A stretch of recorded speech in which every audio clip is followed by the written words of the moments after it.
All right, go ahead and select drive mode and pull up to the line.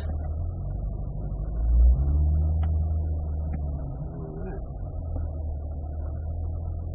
Excellent. Okay, so compare the dynamics of this chassis.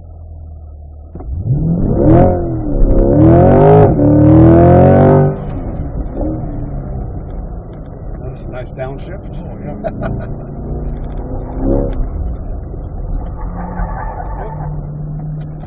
Too much speed there.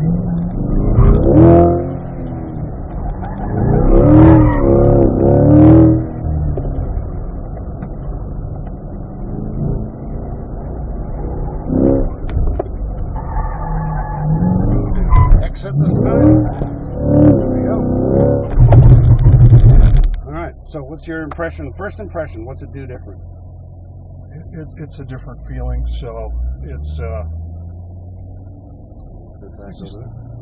way different. You can feel, obviously, in the older car, I feel like I'm sitting behind the center of gravity, and here I feel like I'm sitting on it.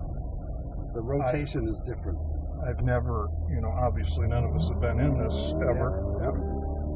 That I'm pretty comfortable in. Mm-hmm. Right. This is definitely can be faster. Right. The transmission is way better. Yeah, that's a huge improvement. But I think this one rotates better, and you can sense it. Yeah. And I was maybe driving a little more aggressively than I did in the other car, and it showed. But this another time through, I'm confident I can blow away my